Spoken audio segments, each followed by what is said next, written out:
it is against you. But indirectly, definitely, China would feel it as a threat, because the Americans, they have got their bases in the region already.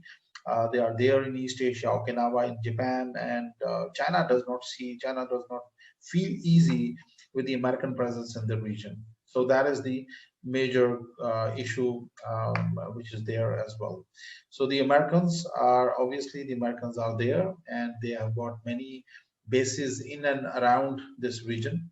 So that's the reason that China is very much aggressive when it comes to South China Sea and other areas of interest.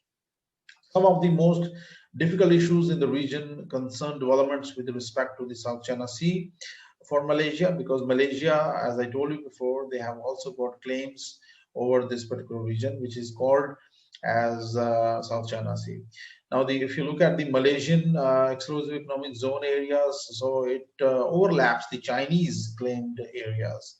So that's come the issue, and China and Malaysia, they are trying to resolve this issue through a negotiation. But of course, the Chinese are very aggressive because they are a powerful country. So if you look at the yellow line, which shows the Malaysian exclusive economic zone areas, and it overlaps the Chinese EEZ overlaps the Malaysian EEZ areas. So two sets of players are involved in these strategic dynamics in South China Sea. The one who are the claimant countries, like for example Malaysia, Brunei, Philippines, Vietnam, Taiwan, China. All these countries are the claimant countries, and they claim, some of the countries claim the whole region, and some of the countries claim some islands. And the other countries are the outside powers who also got interest in this region, and they want Strait of Malacca or South China Sea to be open for maritime traffic. And these countries are, of course, the Europeans and Americans, Indians, and others. So these are the two, you can say, actors who are involved in this region. So Malaysia is a major claimant in South China Sea, along with China, Vietnam, and Philippines, and Brunei, and Taiwan, as I told you before. But at the same time, the Chinese are dominant power in the region, and they, despite the fact these countries under the umbrella of ASEAN are trying to negotiate with China over South China Sea and under the law of seas. But at the same time, when it comes to China, China is a powerful country, and it is a military might, it's a realist actor, and in real politics, these laws and other things does not matter. So China does not care about these laws. China believe in their own interest, and China believe that these areas under the 9-line areas in South China Sea belongs to China historically and even today, and China will not allow these countries to have any sort of influence or control over these areas. So let's conclude in a holistic manner that Malaysia, like most of the fellow ASEAN states, is certainly committed to three pillars of regional community building, namely a political security community. They want to have good political ties, not only with the regional countries, but also with extra-regional powers. So they don't want to engage in any sort of conflict with China or any other country in the region.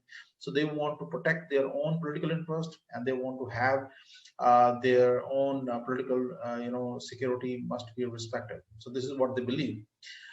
Secondly, they also believe in economic community, and they want to improve their economy with the support of the Chinese, Singapore, Taiwan, Japan, US, and other countries. So these countries are their largest import and export partners. So that's what they want to cultivate.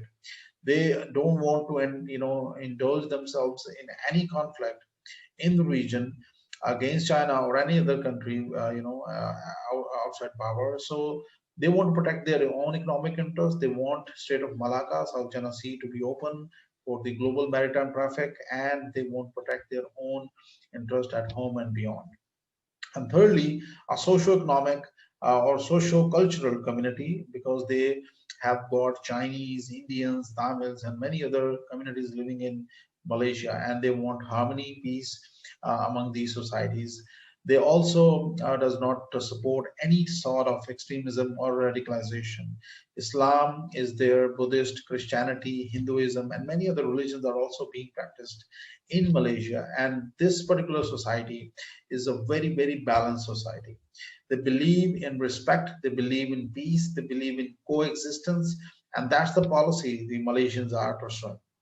So, in a nutshell, we can conclude that Malaysia is a very, very important country in Southeast Asia, and they are well connected with the Chinese at regional level under ASEAN also, and they are also cultivating good ties with the Japanese, with the Americans, and with the extra regional powers. So they are playing very important role in the global economic growth, and their economy is also vibrant economy. It is growing at a rate of about 7.5% in 2021, despite the COVID-19 situation. So, with a meager, small population, they are contributing a lot in the global economy, economic growth, and they are also playing a very important role in the peace and stability around the globe. And they are, playing an active role under the UN umbrella in many areas of the world, just to bring positive peace, just to establish structural peace in those war-ravaged societies. So that's what Malaysia is all about. If you got any question, you can ask now, please. Thank you very much.